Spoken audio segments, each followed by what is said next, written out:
In case anybody wants to know that we have a meeting. Okay, 7:30, Gary Legion, October 7th, Wednesday, 2015. Joint meeting of the advisory committees for the townships in Norman County. This may be the last of these joint meetings, so we're just kind of making sure that everybody's on the same page as to where we are. You know, a quick call to order. I see Spring Creek, no, Strand, Yep. and Lake Ida. Very good,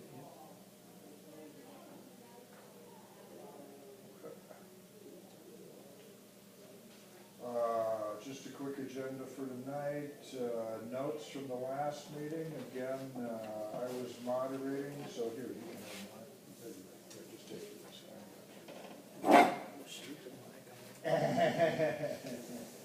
The notes, again, because I was moderating, a lot from Mary Jo Vick's excellent article on the meeting from last time. So, if you want to look those over and if they're acceptable.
What's that? I can't dispute any of you. Oh, okay. No, I mean, I'm just, they're there for your reference too, for you to catch up on Yep, I printed.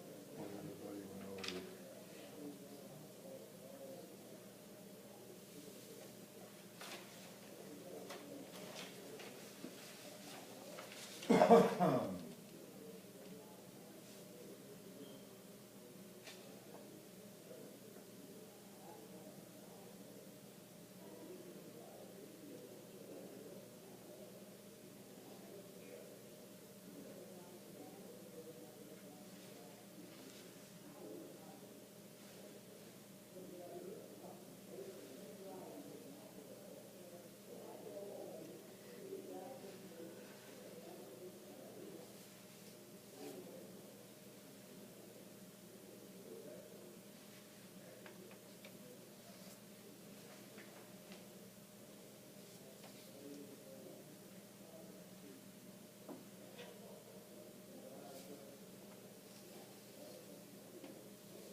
Trent's ordinance would be quite a bit different than the rest of ours.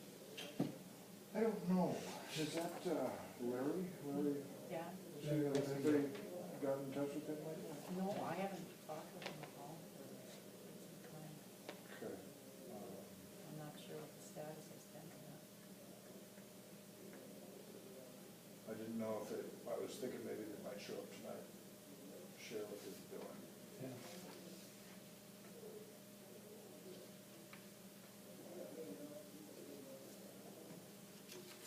Time-wise, they should be at least looking at something by now, I would think, but you never know how that goes.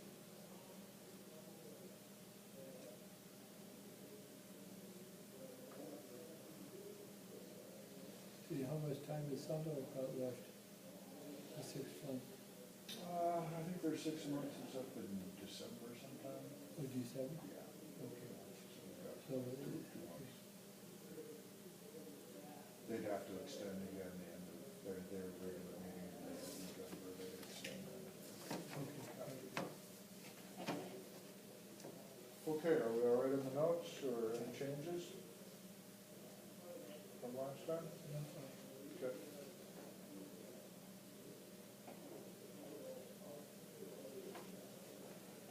Okay, did anybody have anything to bring up? I know Strand has brought some handouts. Yeah. Sorry, I apologize, I didn't make the last meeting, but I was very busy, I couldn't attend the meeting. But I want to share some updated information on the highly pathogenic avian flu virus, the HPAI of type A and subtype H5N1 and H1 virus. It's information that's been dated July, August, and September of all of 2015. The Wikipedia website, the research has shown that a highly contagious strain of the H5N1, one that might allow airborne transmission between mammals, can be reached in only a few mutations, raising concerns about a pandemic and bioterrorism. There is no highly effective treatment for the H5N1 flu, but oseltamivir, also known as Tamiflu, which sometimes inhibits the influenza virus from spreading inside the user's body. This is all information that I printed out. It's very good. Take the time to read it. A note in the Ag Week dated September 14, 2015. It's headlined, Minnesota readies for the bird flu outbreak. Minnesota, and it is stated in there, Minnesota, the bird flu capital of the country. Boy, what an honor that is, huh? Yeah. I then researched the USDA website. Mapping reported of the HPAI in the United States as of 8/31/2015. In detail, it shows the United States. Then I detail specifically South Dakota, North Dakota, and Minnesota. On these maps, it states where it was found, the number of cases, and the strains of the virus.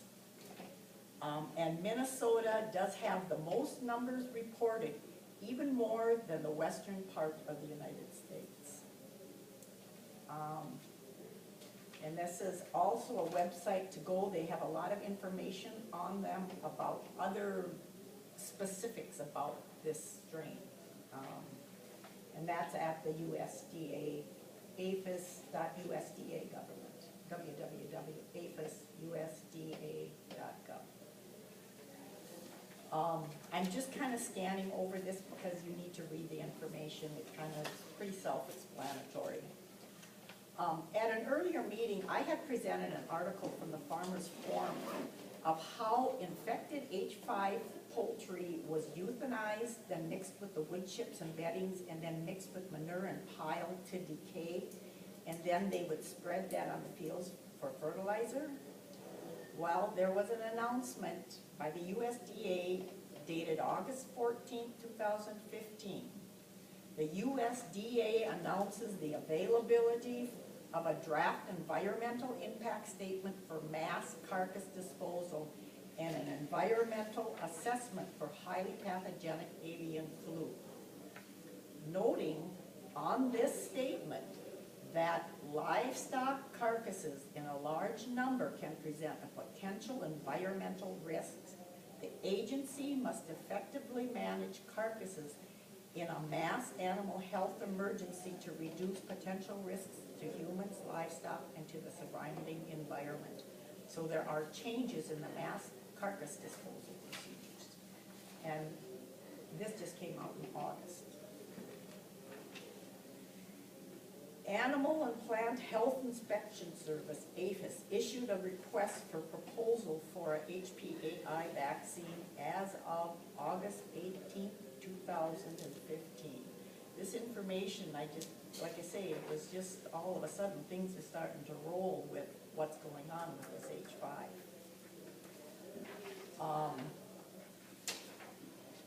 Also, as of December 31st, 2016, the FDA requires antibiotics used in pork production to be recorded and a prescription written by a veterinarian, keeping the documentation of usage for 2 years.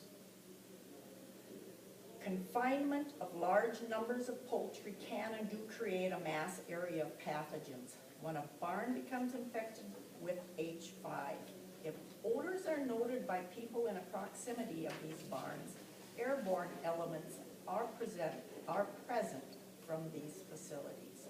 And therefore, I feel there is a need for limiting animal units and stating a proximity distance in our ordinances. And this kind of backs up the reasoning why.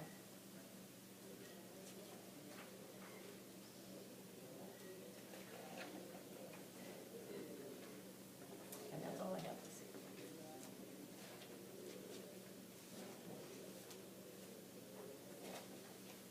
Okay, thank you. Anyone else?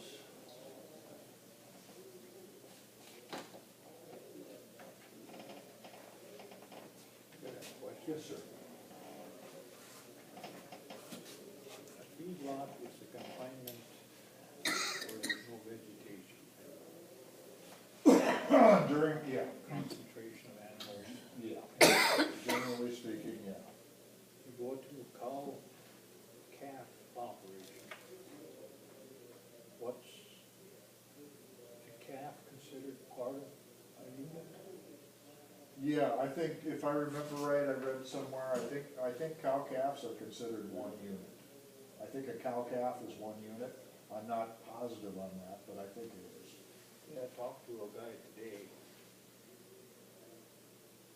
And he runs a little over 200 head of cows.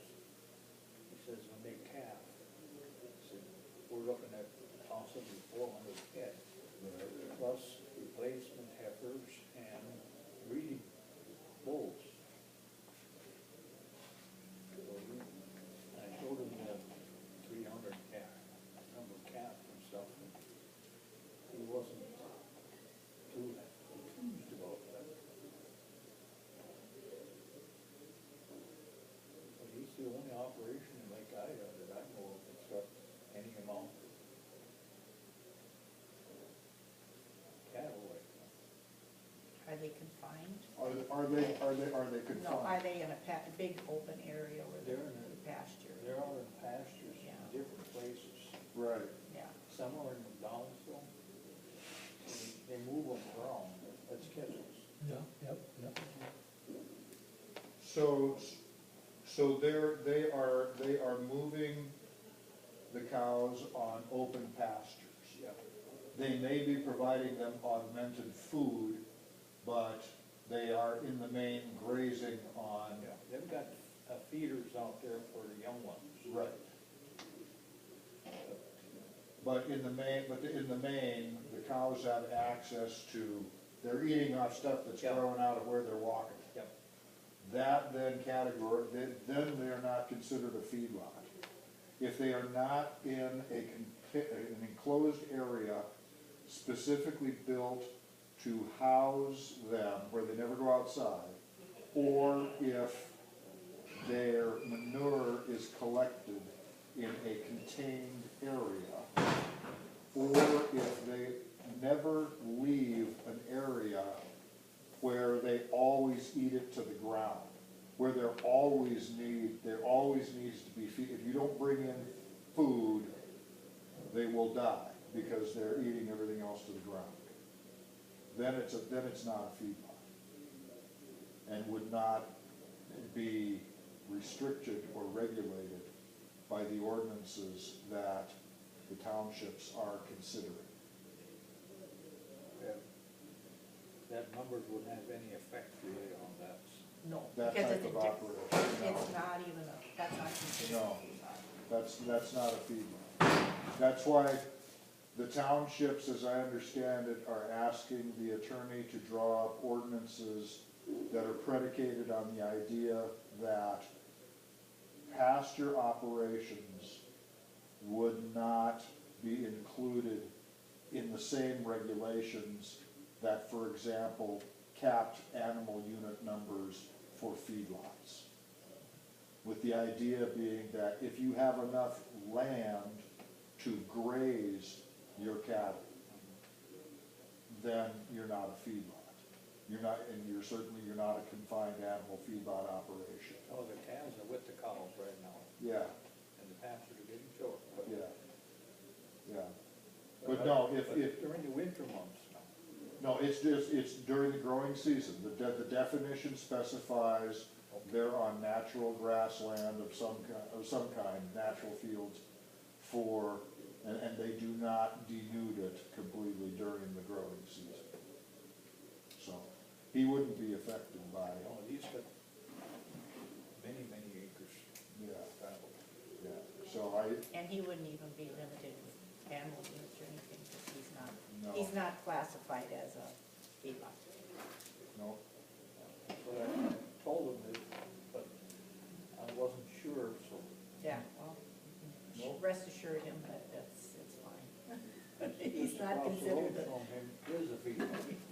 Yeah, He used to call them that, but yeah, I don't know. what is that, the cow operation? yeah, yeah, right there. right to the north there. On 200? Wait, yeah, 200, maybe would be 2 miles west of the turkey place, Yeah. wouldn't it? Yeah, yeah.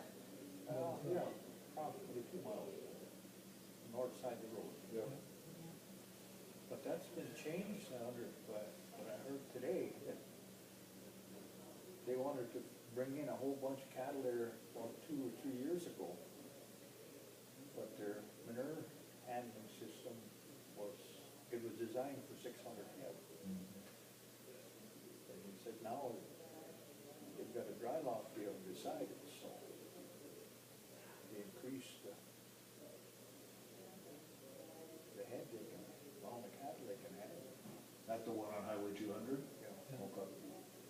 And I went to Sun Valley to talk to Christians today. There's a sign on the door, closed, so, He's on vacation, huh? I don't know, it's probably gone, but it wasn't open.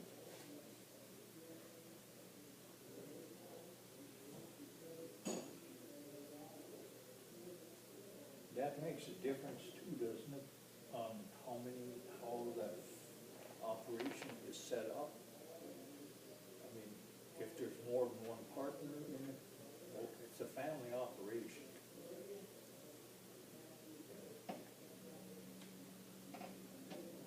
Oh, if they incorporate as different companies, if they can, I think that's one of the reasons that, I know the townships are working with the attorneys on their ordinances to include distances, setbacks between feedlots, Yeah. to make sure that that is not an issue. So that not only do you have distance between residences and feedlots, but you'll also have distances from feedlot to feedlot. That way, the townships will still be able to have some measure of control over the density of the feedlot operations that do happen to come into their jurisdiction. Their other operation is right west of Ada, a little better than a mile. And that's always been cattle on that farm as long as I know them.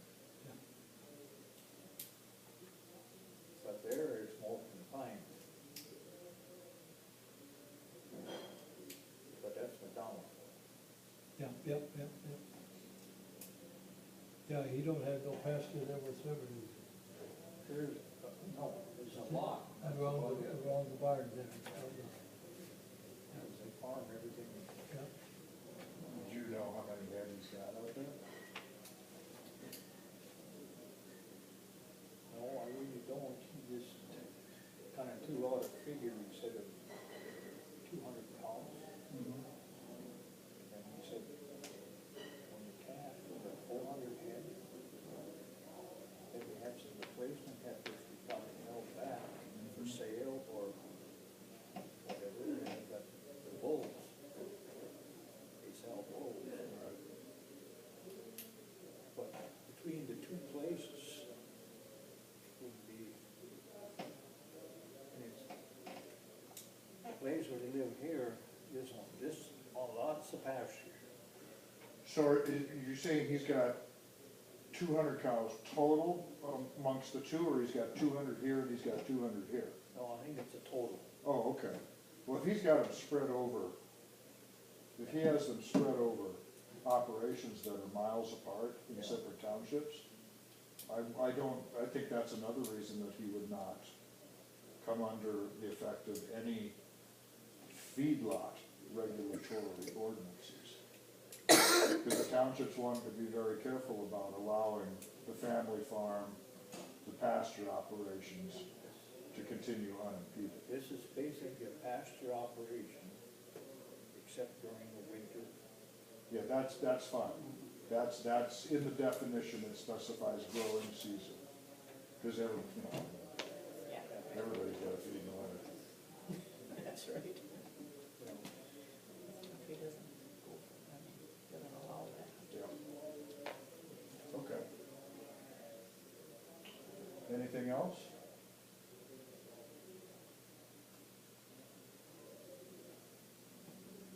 In that case, as far as I know, the townships of Lake Ida, Spring Creek, Strand, Sundal, and perhaps Lockhart are working directly with a township zoning attorney in Minnesota to draft boilerplate ordinances based on setback distances, animal unit caps on feedlots, and establishing township planning and zoning committees to handle feedlot zoning actions. And when the drafts come in, individual townships are gonna think them over, fill in what numbers and on setbacks, distances, and things they think are particular to their township, and then present them to their constituencies.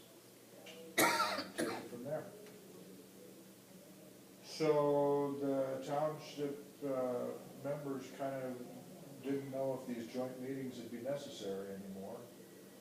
This month. We the just joint still meeting- haven't though, so for the townships, we get the officers here that we all stay on the same page, so to speak, you know. It's, if they want to, fine. It's all up to this monthly joint meeting was just a matter Yeah. of convenience for Get your- sharing information. Sharing information. Now it's a matter of, if the Got the township information boards, gathered out. yeah, And now it's the township boards to start doing Yeah, I the think- parts of it. yeah, the boards, I think, felt that they were gonna be working on their own and dealing with it, so I think if they're just gonna communicate with each other about what they're gonna do, and then, when they're ready to present to their constituents, they'll, have a special meeting and call a special meeting, have the notices put in the paper and everything.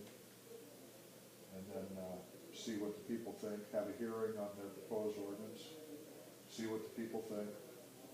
And then they can either vote at that hearing, or they can postpone, they can go back and they can rewrite, they can make changes based on the input from the voters. And then have another hearing and then decide whether or not they want to vote on the ordinances. So, that's where we're at.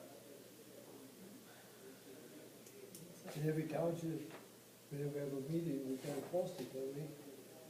You should, yeah, and that's why I think, you know, it's, do they wanna go to the trouble of posting and gathering, and having these meetings now, or Yeah. if they just wanna concentrate on working with the attorney, draft the ordinance, call their own special meeting and press on in their township.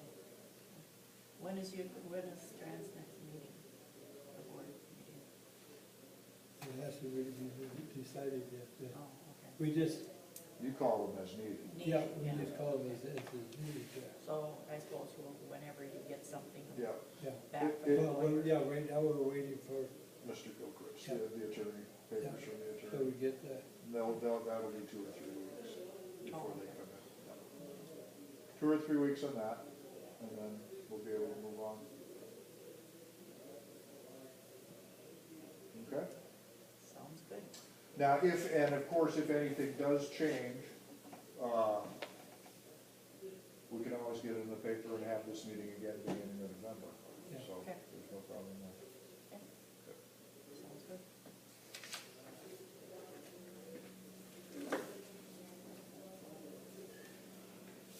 Okay.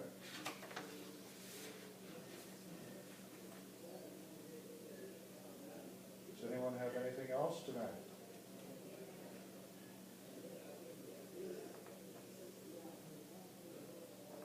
If not, I guess we are. Thank you very much for your time and your information. Good question. I know that's a concern of a lot of people around here, and Had Gilchrist, had he set up that type of structure before